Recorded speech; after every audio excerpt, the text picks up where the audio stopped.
बात करने वाला हूँ ऑपरेटिंग सिस्टम के बारे में और इस ऑपरेटिंग सिस्टम के बारे में बहुत ही डिटेल में बात करेंगे। इनफैक्ट अगर आप कॉलेज की प्रिपरेशन कर रहे हो या फिर गेट की प्रिपरेशन कर रहे हो तो ये प्लेलिस्ट को जरूर देखना, बिकॉज इस प्लेलिस्ट के अंदर आपको सारे आंसर मिल जाएंगे। और गेट पे देखा जाए तो ऑपरेटिंग सिस्टम नियरली 8 से 10 मार्क्स के बीच में होते हैं, बिकॉज ये बहुत ही इंटरेस्टिंग और इंपॉर्टेंट चैप्टर है जहां से आप 8 मार्क्स से लेकर 10 मार्क्स तक मार्क्स कैप्चर कर सकते हो इजीली। ठीक है, मेरी कुछ शर्त है। अगर आप कॉलेज के एग्जाम के लिए पढ़ रहे हो, ठीक है, तो वीडियो देख के चले जाओ। शायद आप उस 2 या 3 दिन पे पहले ही आए होगे इस वीडियो पे, जहां पे आप जस्ट एग्जाम को खत्म करना चाहते हो, थियरी देखना चाहते हो और एग्जाम में लिखना चाहते हो। ये है कॉलेज एग्जाम। ठीक है, कॉलेज वालों आराम से देखो, तुम्हारे लिए तो बहुत अच्छी तरीके से थियरी बना है। ठीक है, अब बात करते गेट्स की। तो देखो गेट्स में क्या होता है ना, मैं एक रूल फॉलो कर रहा हूँ, वो भी आप करो। वो है ये रूल, आप ऑब्वियसली बुक तो ले गई, ठीक है, तो उस बुक में स्टार्टिंग के 8 पेज छोड़ देना, जितने चैप्टर उतने पेज छोड़ देने। ध्यान से सुनो गेट्स वालों, आपको जितने चैप्टर है उतने पेज छोड़ देने। अब क्या करना है, सपोज कि चैप्टर नंबर 1 है इंट्रोडक्शन ऑफ ऑपरेटिंग सिस्टम। ठीक है, मैं पॉइंट वाइज पॉइंट मैंने भी लिख के रखा है, मैं आपको वो भी दे दूंगा कि what is operating system, operating system में काम क्या होता है, कितने टाइप्स के ऑपरेटिंग सिस्टम होता है, बैच ऑपरेटिंग सिस्टम, ठीक है, बैच ऑपरेटिंग सिस्टम क्या होता है, फिर टाइम शेयरिंग ऑपरेटिंग सिस्टम क्या होता है। तो चैप्टर 1 में ये सारे पॉइंट्स आ गए। चैप्टर 2 में शायद न्यूमेरिकल हो सकते हैं, तो पहले थियरी के पॉइंट्स आ गए, उसके बाद नीचे अंडरलाइन करके मैं लिखूंगा भाई ये न्यूमेरिकल वाला क्वेश्चन है, इस टॉपिक में न्यूमेरिकल आ सकता है।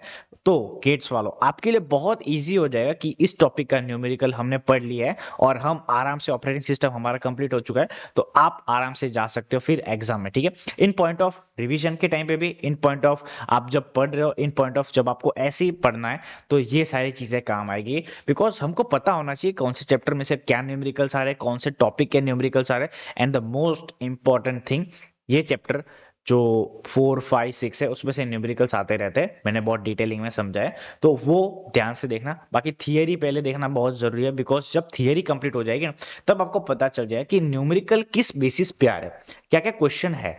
आप जब थियरी समझ जाओगे तो आप क्वेश्चन भी ऑटोमेटिकली समझ जाओगे कि yes this is how operating system work. And obviously अगर आप कॉलेज में पढ़ रहे हो तो स्किप दिस वीडियो, आप बाकी के सारे वीडियो देख सकते हो, क्योंकि उसमें सारे के सारे टॉपिक ही है। आपको टॉपिक पता है, आपने प्रीवियस ईयर के क्वेश्चन भी देख लिए होंगे, तो जाइए टॉपिक सर्च कीजिए और मीट 21 लिखिए या फिर मीट 21 आर लिखिए, आपको ऑटोमेटिकली सारे सब्जेक्ट के जो टॉपिक है, ठीक है, ऑपरेटिंग सिस्टम के सारे टॉपिक है, वो मिल जाएंगे। And enjoy the video. ठीक है, अब बात करते हैं GATE of point of view पे। मैं यहाँ पे आपको बताता हूँ चैप्टर वाइज कौन से टॉपिक करने हैं, कौन से टॉपिक में न्यूमेरिकल्स आ सकते हैं। तो चलिए वीडियो पे बनते हैं। यस, सो ऑपरेटिंग सिस्टम 8 से 10 मार्क्स का आने वाला है। ठीक है, गेट और कॉलेज एग्जाम जैसे कि मैंने बोला। ऑपरेटिंग सिस्टम होता है कि मैं थोड़ा थोड़ा बता देता हूँ। चलो, ऑपरेटिंग सिस्टम एप्पल का फोन है, आई थिंक एप्पल का मैकबुक ले लो, विंडोज का कोई भी लैपटॉप ले लो, उसके अंदर मैक ऑपरेटिंग सिस्टम मोड होता है, वही है ऑपरेटिंग सिस्टम। ठीक है, विंडोज में माइक्रोसॉफ्ट का ऑपरेटिंग सिस्टम होता है। ठीक है, विंडोज में क्या यूज होता है, माइक्रोसॉफ्ट, और माइक्रोसॉफ्ट किस पे रन कर रहा है, ऑपरेटिंग सिस्टम। वो ऑपरेटिंग सिस्टम कौन सा है, विंडोज। ठीक है, कोई भी लैपटॉप ले लो, जैसे कि डेल का ले लो, ठीक है, एचपी का ले लो, ये सारी के सारे जो लैपटॉप है उसमें विंडोज यूज होता है। बस एप्पल में मैक ऑपरेटिंग सिस्टम अलग यूज होता है। बाकी लिनक्स एक ऑपरेटिंग सिस्टम है, उबंटू एक ऑपरेटिंग सिस्टम है, मैक ओएस जैसे कि मैंने बोला, ठीक है, एमएस डॉस ये भी एक ऑपरेटिंग सिस्टम है, एप्पल, माइक्रोसॉफ्ट, सारे के सारे ऑपरेटिंग सिस्टम है जिस वजह से हमारे कंप्यूटर काम करते हैं। जैसे कि मैंने कहा ये ऑपरेटिंग सिस्टम है, इस वजह से मेरा माउस भी रन होगा, प्रिंटर भी रन होगा, एप्लीकेशन भी रन होगे, और हार्ड डिस्क सीपीयू वो भी रन होगा, और कीबोर्ड भी रन होगा। ठीक है, ये सारी चीजें होती है ऑपरेटिंग सिस्टम में। बता दो। अब बात करते हैं हम चैप्टर वाइज पे। तो बच्चों, अगर आप गेट की प्रिपरेशन कर रहे हो तो मोस्ट ऑफली आपको चैप्टर वाइज पता चलना चाहिए कि कौन से चैप्टर आ रहे हैं और उसके टॉपिक कौन से आ रहे हैं। अगर आप अभी स्टार्टिंग ही कर रहे हो तो बुक ले लो और मेरे साथ लिखने लग जाओ कि ये सारी चीजें आ रही है। एंड टेक अ पेंसिल और take a pen, underline that mark. Okay, पहली चीज है इंट्रोडक्शन ऑफ ऑपरेटिंग सिस्टम में क्या आएगा, what is operating system, function क्या होता है, टाइप्स क्या होता है, सिस्टम कॉल क्या होता है, कर्नल और यूजर मोड क्या होता है, बैच ऑपरेटिंग सिस्टम क्या होता है, टाइम शेयरिंग ऑपरेटिंग सिस्टम क्या होता है, रियल टाइम ऑपरेटिंग सिस्टम क्या होता है। ये सारी चीजें ऑपरेटिंग सिस्टम में आती है। Then and then we are going to MCQ. MCQ में मोस्ट ऑफली थियरी के क्वेश्चन आएंगे, लेकिन उसके बेसिस पे न्यूमेरिकल्स भी आएंगे। अब जो कॉलेज वालों हो तो आपको थियरी पे ध्यान देना, बिकॉज आपको थियरी लिखनी है। जो न्यूमेरिकल्स जो गेट्स वाले पढ़ रहे हैं उसको पहले थियरी पढ़ना जरूरी है, then and then you can go on numerical, because first theory उसको समझना है क्या, देन न्यूमेरिकल्स पे मैं खुद न्यूमेरिकल्स करूंगा, डोंट टेक अ टेंशन। ठीक है, सेकेंड चैप्टर क्या है, प्रोसेस एंड थ्रेड, ठीक है। प्रोसेस और प्रोग्राम क्या होता है, प्रोसेस स्टेट डायग्राम क्या होता है, प्रोसेस कंट्रोल ब्लॉक क्या होता है, ठीक है। कॉन्टेक्स्ट स्विचिंग क्या होता है, जैसे कि मैंने कहा था न्यूमेरिकल्स आएगा, ये रहा, इनडायरेक्टली न्यूमेरिकल पूछे गए इसमें, ठीक है। फिर मल्टी थ्रेडिंग क्या होता है, ये सारे आगे मैंने चैप्टर 2 में लिखा है, वैसे आप भी लिख सकते हो, आप अपने हिसाब से लिख सकते हो। बाकी ये चीज बहुत ही इंपॉर्टेंट होने वाली है, गेट पे देखा जाए तो ये बहुत ही अच्छी चीज होने वाली है, थियरी एंड न्यूमेरिकल। अब बढ़ते हैं चैप्टर नंबर 3 में, सीपीयू शेड्यूलिंग क्या है। देखो थियरी में क्या आएगा, शेड्यूलिंग क्राइटेरिया क्या होता है, और न्यूमेरिकल पे जाएगा तो एफसीएफएस शेड्यूलिंग पे क्या होता है, एसजीएफ क्या होता है, प्रायोरिटी शेड्यूलिंग क्या होती है, राउंड रॉबिन क्या होती है, ये सारे न्यूमेरिकल्स आने वाले हैं माय ब्रो। सारी टॉपिक के न्यूमेरिकल्स आने वाले हैं, मैंने हर चीज को लिखा है, न्यूमेरिकल्स पे ये टॉपिक एंड थियरी पे वो टॉपिक, ठीक है। Next chapter 4, deadlock. डेडलॉक क्या है, डिफाइन लिखो, डेडलॉक कंडीशन है, प्रिवेंट है, अवॉइड है। चलो बता दो थोड़ा डेडलॉक क्या है। देखो, तुम एक गाड़ी से सामने जा रहे हो, सामने से एक गाड़ी और आ रही है, बट द प्रॉब्लम इज कि एक ही लेन है, एक रोड पे सिर्फ एक ही गाड़ी चल सकती है, तो यहाँ पे क्या होगा, यहाँ पे हो गया डेडलॉक, ठीक है। वैसे ही एक प्रोसेस ऐसे जा रहा है, ठीक है, दूसरा प्रोसेस वैसे आने की कोशिश कर रहा है, लेकिन यहाँ पे आप स्टक हो गए, ना कोई आगे जा रहा है ना कोई पीछे जा रहा है, तो इसको बोलते हैं डेडलॉक कंडीशन, ठीक है। बहुत इंटरेस्टिंग टॉपिक है, वो भी बात करेंगे, ठीक है। अब इस पे न्यूमेरिकल्स कौन कौन से आएंगे, इस पे न्यूमेरिकल्स आएंगे बैंकर एल्गोरिदम, ठीक है, रिसोर्स एलोकेशन ग्राफ, ये सारे न्यूमेरिकल्स आने वाले हैं, ठीक है।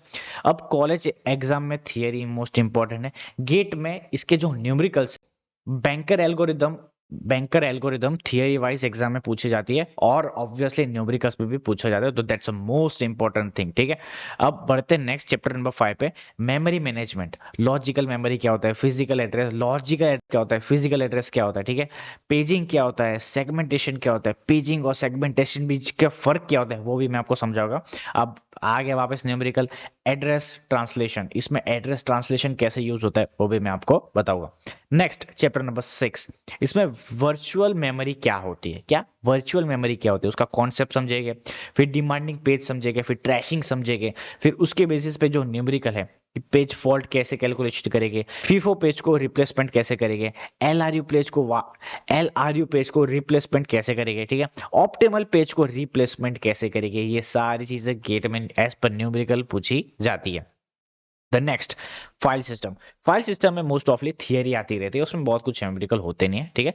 जैसे कि फाइल एक्सेस को मेथड क्या होती है, डायरेक्टरी स्ट्रक्चर क्या होता है, ठीक है, फाइल एलोकेशन क्या होता है, फ्री स्पेस मैनेजमेंट होता है, ये सारी चीजें थियरी होती है।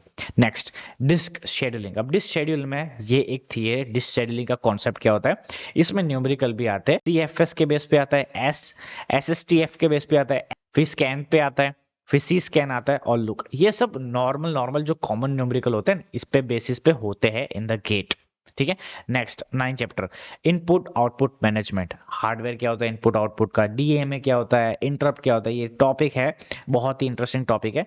Next last chapter, chapter number 10, process synchronization. अब यहाँ पे मोस्ट ऑफली थियरी पे एमसीक्यू आती रहती है कि क्रिटिकल सेक्शन प्रॉब्लम क्या होता है, ठीक है, रेस कंडीशन क्या होता है, म्यूटेक्स और सेमाफोर में बीच का डिफरेंस क्या होता है, एंड यस न्यूमेरिकल पे आते हैं तो प्रोसीड कंज्यूम प्रॉब्लम क्या होता है, प्रोसीड्यूर कंज्यूमर प्रॉब्लम क्या होता है, रीड राइट प्रॉब्लम क्या होता है, डाइनिंग फिलोसोफर प्रॉब्लम क्या होता है, ये सारी चीजें न्यूमेरिकल में आएगी, ठीक है।